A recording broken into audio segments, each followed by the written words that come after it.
evening, good people. John Schrader here. First podcast at night.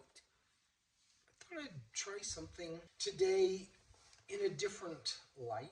Today, I'd like to talk to you about this idea of why I have said time and time again, I think everyone in this country at some time in their life needs to start and own their own business for a whole lot of different reasons. But you also hear me say that if you start your own business, there is a 65% chance that you will, within the first 5 to 7 years, your business will fail. And I'm getting more and more comments, John, why in the world would we want to start our own business if you're telling us that the national average is failure within 5 to 6 years? Could be because maybe you haven't had the right formula yet to go out, start your own business, and much of what we're trying to do here is give you the formula that I have seen work for not just myself, but for so many successful businessmen. When I ask them the questions of why was your business successful, or I could see from afar why their business was successful, I often realize that those who were confident, those who were patient, and those who were respectful to the people around them, time and time again, seem to have businesses that lasted more than 5 years or 7 years, 10, 15, 20, 30, 40 years. So maybe my confidence in you someday owning your own business deals with a simple formula, CPR. And that's where we're going to continue to push you to someday do your own deal, to someday have the dream of being your own boss. Again, it doesn't matter if it's a simple little, oh gosh, let's go there, a simple little mermaid outlet, or shoot, maybe you'll be an Elon Musk kind of guy that knows technology and can go big places. But if we're going to have a business that's going to be successful, I got to share a story with you that happened one day, had to do with aquatics, and was a very good example, in my opinion, of why, if you're going to be in business, you've got to understand the importance of profit. So we're going to call this a $500,000 waterfall, okay? $500,000 waterfall. It sounds exciting, right? Well, it was until we talked further. So as you know, my company began to expand in a variety of landscaping ideas. And one of my greatest passions, of the top two of all of my landscaping passions, was aquatics. Water gardens, waterfalls, bubblers, selling of koi, selling of all types of aquatic equipment. For me, having the ability to move water, whether it was 50 gallons out of a bubbler or 5,000 gallons out of a koi pond, or hundreds of thousands of gallons out of a lake onto a waterfall that then could be transferred into an amazing water slide into the lake. Water gardening was just something that hit me at the right time of my life that made me feel like a kid again, where I could just play with water while I was making money.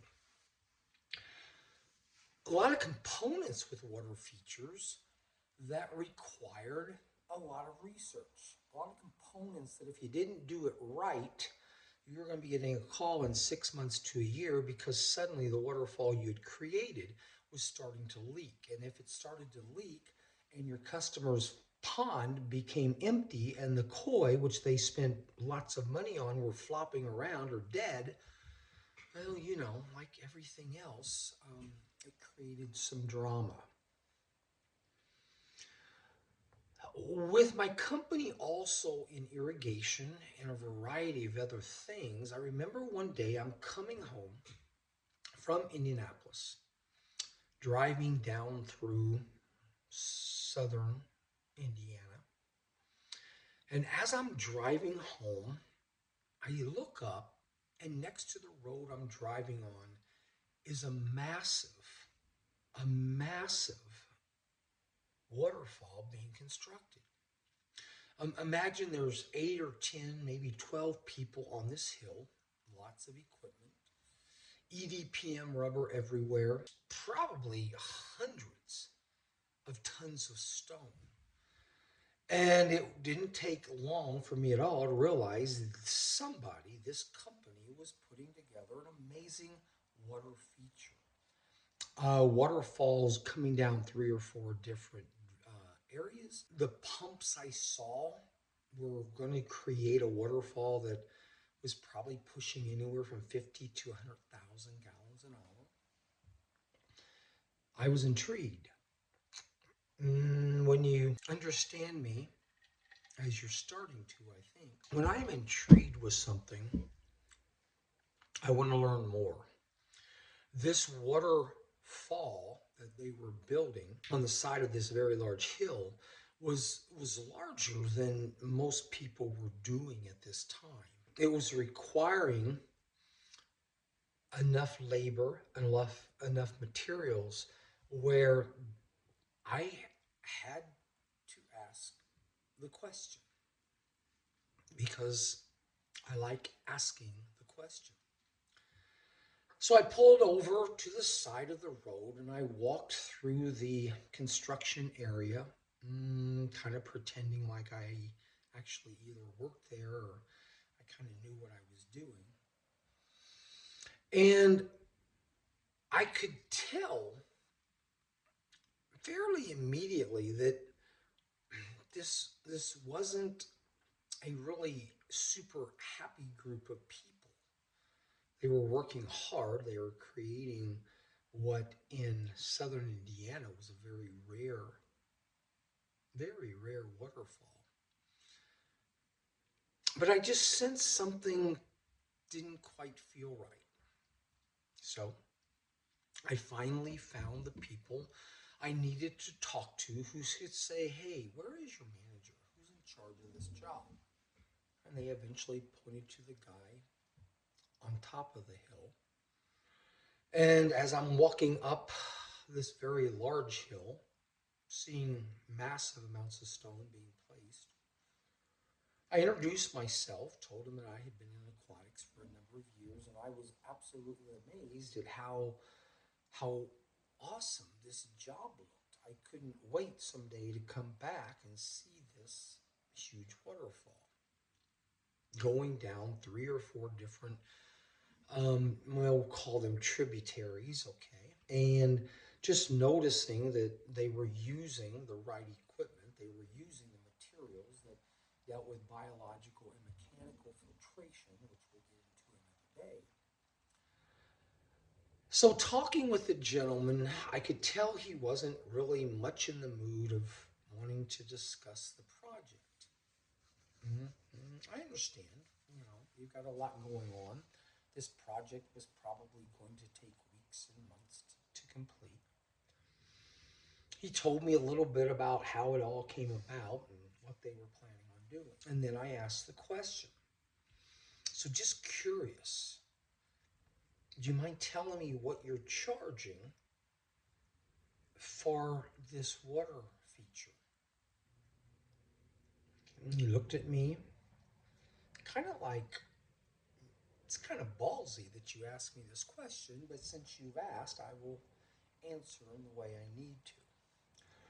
We're charging about $500,000 for this humongous water feature. Okay, I said, that's impressive. But what more can you say? Well, honestly, we should have charged about $1 million. Hmm. Yeah. There's just a whole lot of things we didn't consider. There's some areas here that we didn't expect to be the problems that we expected when we did the excavation. So yeah, we would have made some decent money had we charged $1 million, but we didn't. That kind of explained, in my opinion, why maybe the demeanor of the construction site was where it was at. $500,000 sounds like a lot of money for a waterfall with a bunch of rocks and EDPM liner and humongous pumps coming out of biological mechanical filtration. But if you are going to be in business and you want to be successful and you want this business to go on for years and years, you understand why this half-hour moment for me was something that would stick with me for 10, 20, almost 30 years. Are you profitable on your jobs? I can build an amazing water feature that tens of thousands of people will pass every week.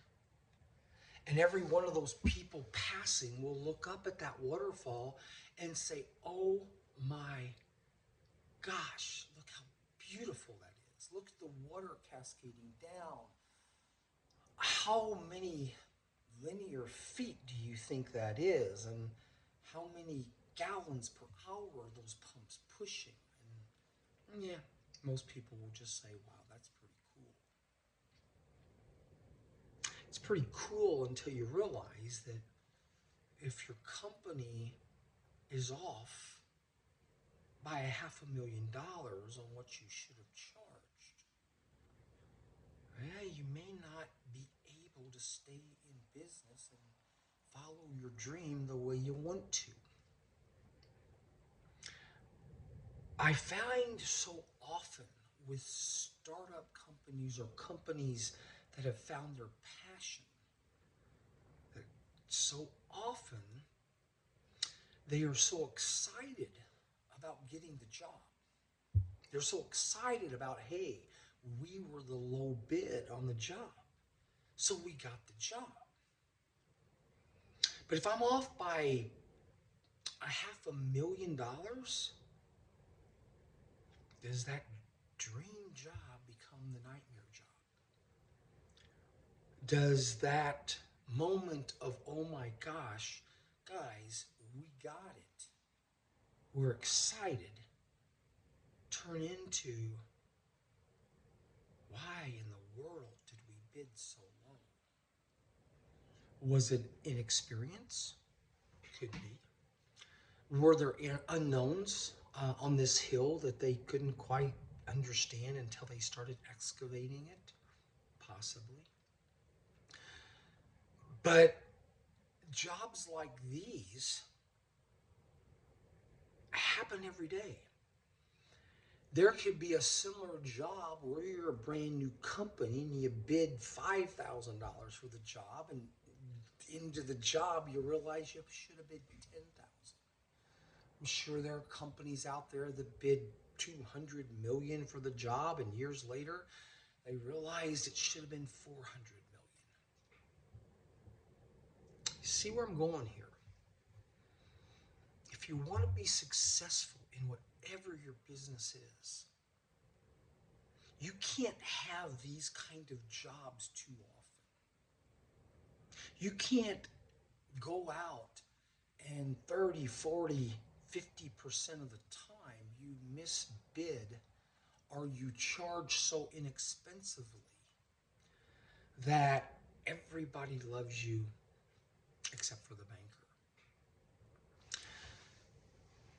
$500,000 job sounds like a lot of money to a lot of people who maybe aren't putting out jobs that would never reach that amount, right?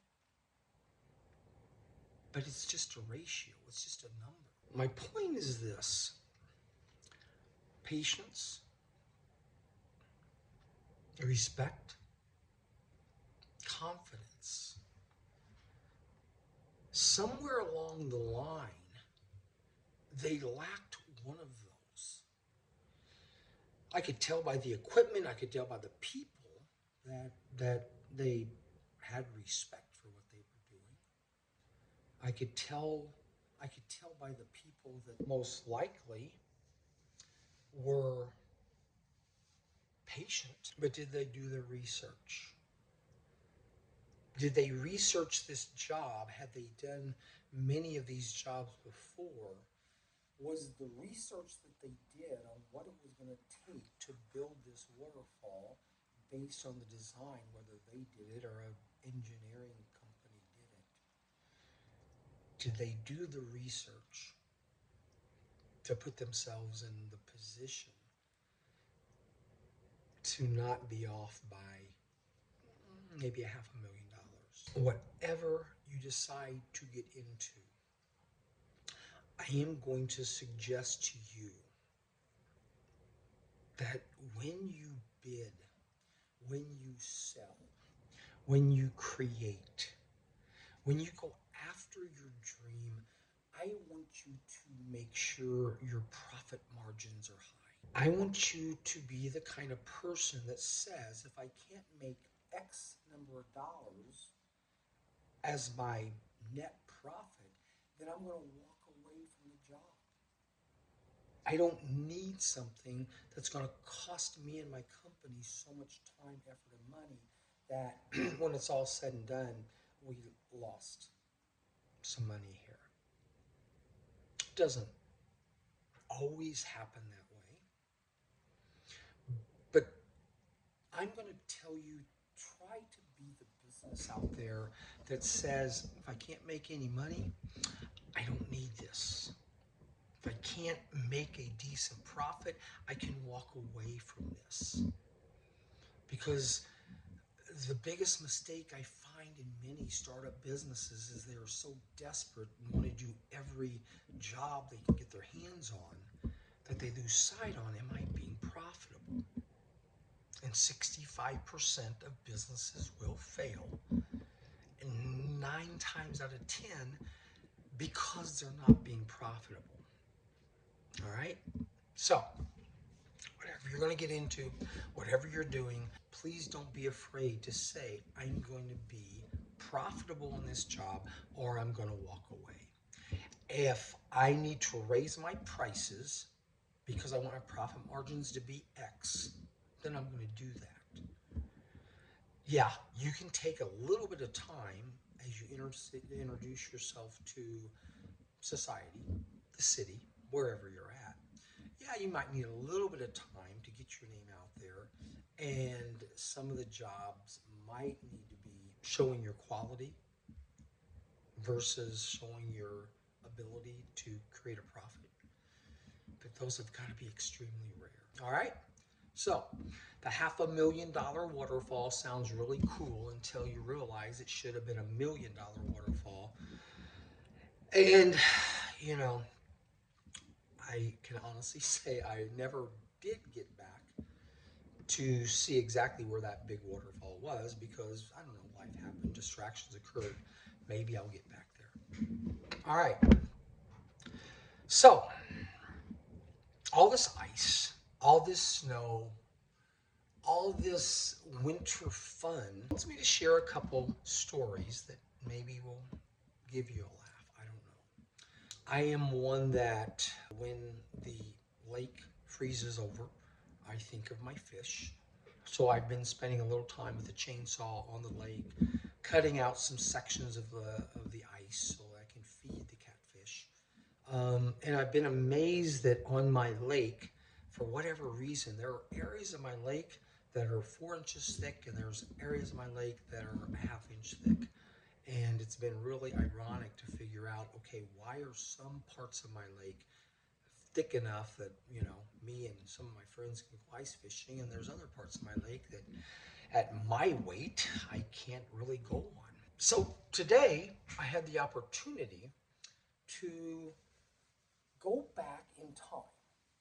And there is a particular lake, I think you've heard me talk about it. It's called Silver's Lake, southern Indiana, Helfrich Golf Course. A lake that we spent a lot of time as young kids playing on. A lake that had so many amazing memories because it's where we learned to ice skate. It's where we learned to play hockey. Um, and there's an amazing thing about this lake that I just learned today. After all these years, there's a part of this lake is on the south side that this lake would freeze so quickly, so thick, so hard that we could literally go out a couple days after the weather was cold enough and we could already start skating, playing hockey. I talked to the wife of my unfortunately deceased cousin who shared with me something today that I'd never heard of before. Why this lake froze so much quicker and so much thicker than most any lake in Evansville. And again, I can't 100% confirm exactly what she said, but it went something like this. Above the lake currently, there is a 911 station, okay? Before 911 station took over, there was a building there that she said was part of the Sterling Brewery Company, where Sterling Brewery was one of the beer making companies in Evansville that a lot of happy people worked at. You'll have to ask them why. But anyway, she tells me that the reason this part of this lake froze so quickly and so hard was because of certain chemicals that were put into this lake years ago. They would actually use this lake to, back in the early days, cut the ice, store the ice, and then eventually sell the ice, or use this ice to keep their beverages cold until they were distributed. So Silver's Lake, here, right off of West Side Harmony Way, was a lake that literally we could skate on when every other lake in Evansville was still a little dangerous. I was intrigued after I cut up my lake a little bit and my ice was about 3.5 inches thick.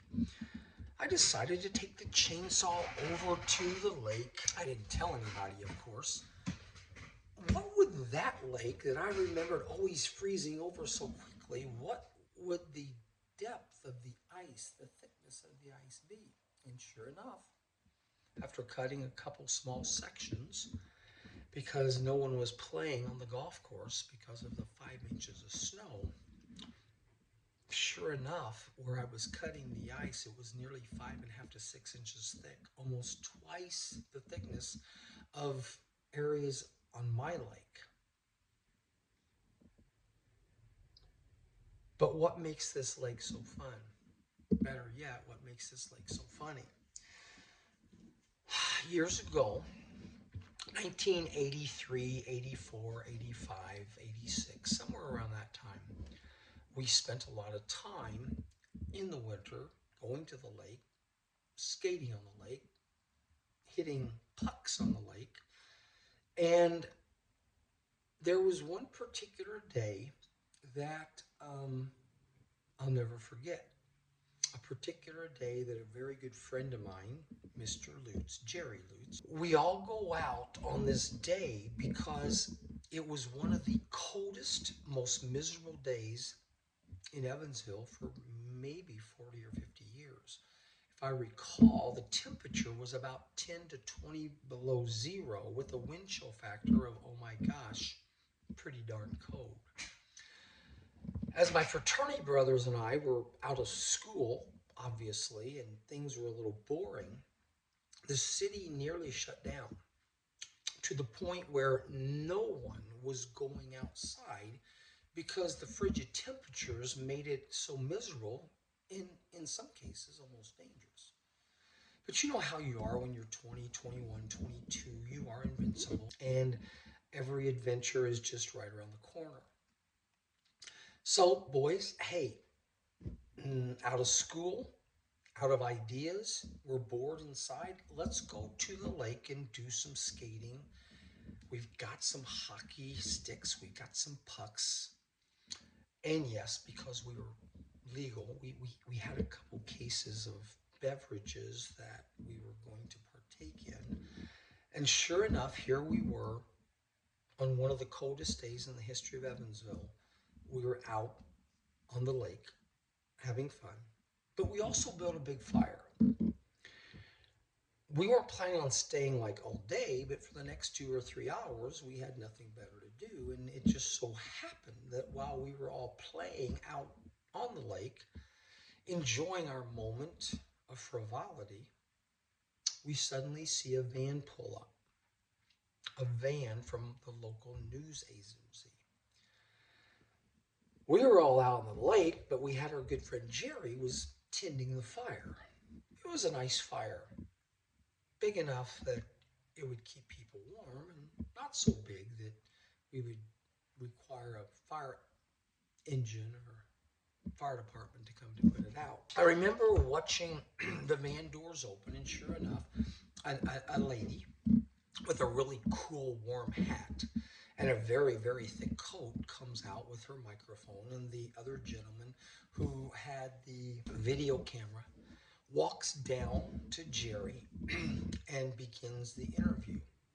We all kind of stop at that time because, let's be honest, we weren't the greatest hockey players in the world, but hey, maybe they came to take pictures of us playing hockey, and for a couple of the guys, maybe, I don't know, that could be their chance to make it big somewhere. But no, they were more interested in why in the world are you guys, one of the few in the entire city of Evansville, out playing in some of the coldest, most miserable, most bizarre temperatures our city had ever seen.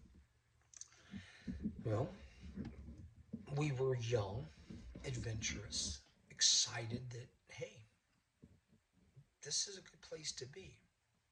I noticed at the time that the cameraman then began to pan across the lake where we were. He then began to get video of the fire. I'm pretty sure he probably saw and maybe videoed the couple of cases of adult beverages that were there also. And then the question, the perfect question, and to me, one of the greatest answers of all time. So she says to Jerry, so sir, you guys are out at USI and you're students, and what are you studying and this and that? And then she finally said, so it's good to see you have a fire here that will keep you guys warm, right?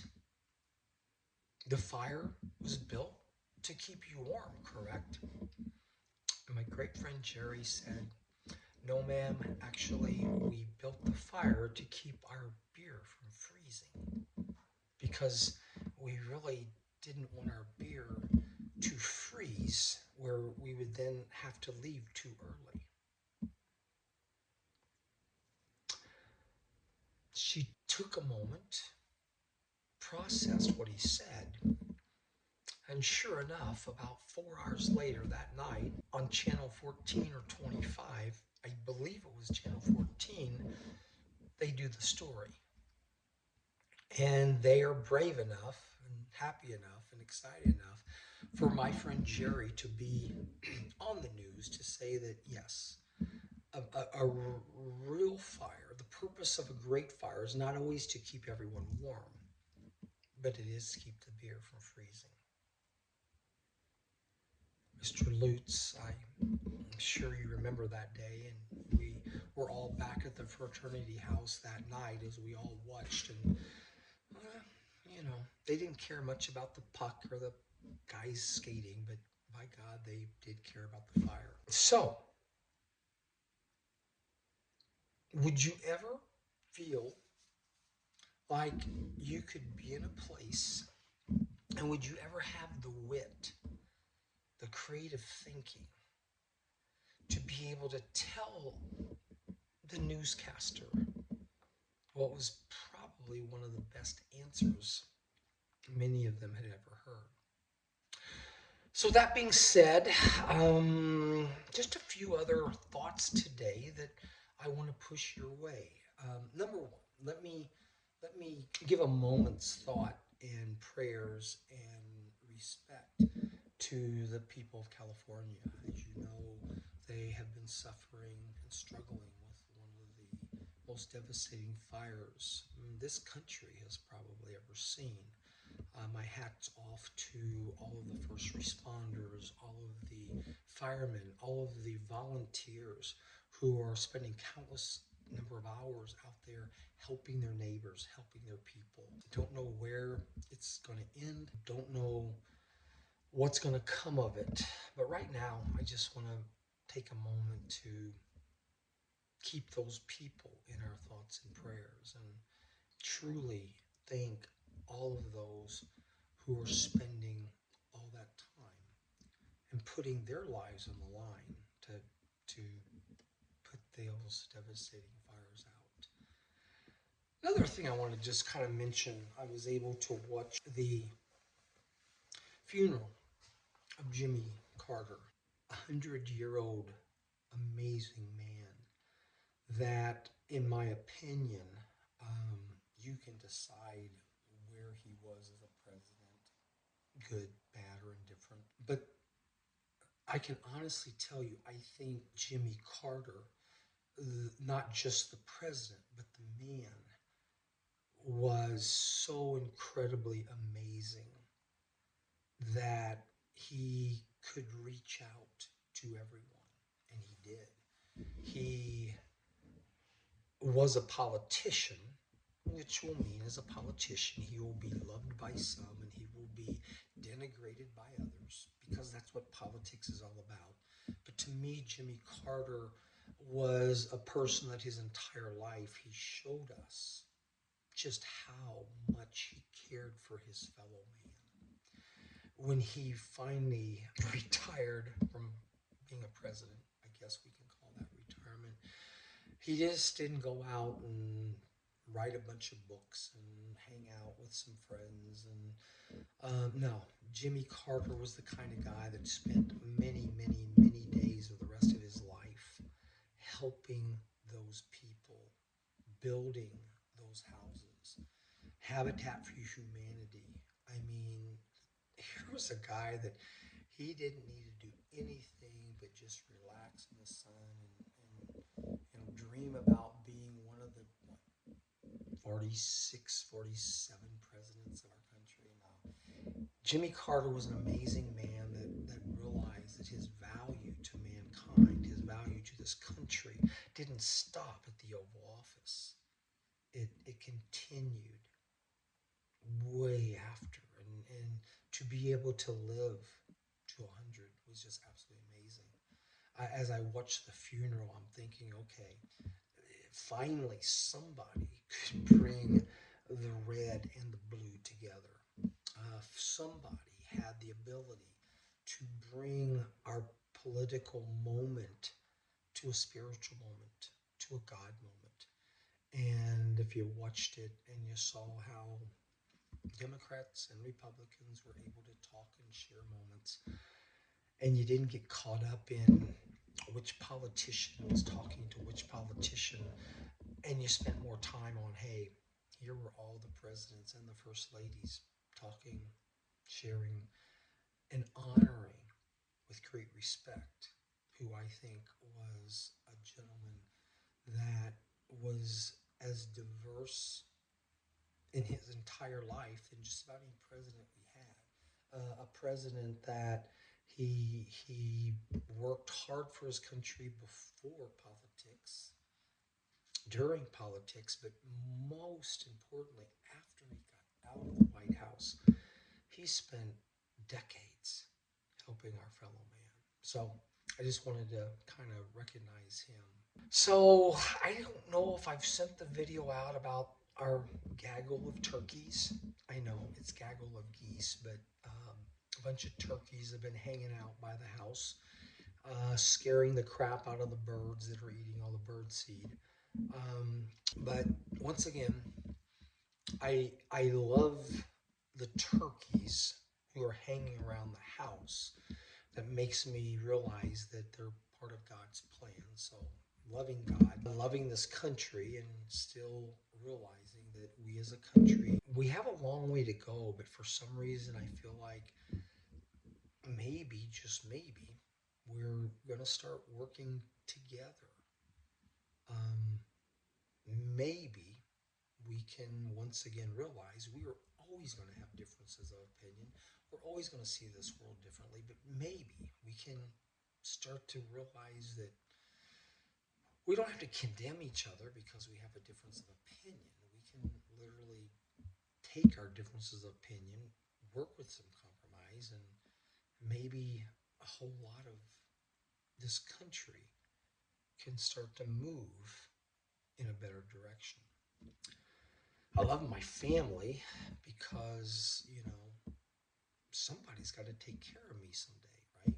Somebody's got to make sure that I'm getting enough to eat, getting enough to drink, that if I do fall through the ice on the lake, that someone will throw me a rope. And once again, loving people is just so much fun. Today, I want to love a guy by the name of Jimmy Carter, and to live 100 years and still be productive and active, to still have a sense about him that people can look and say, wow, he cared about this country. So, that being said, enjoy the rest of your day. Thanks for tuning in. And go out there, have an empowering day. And if you get a chance, go out and help a fellow man.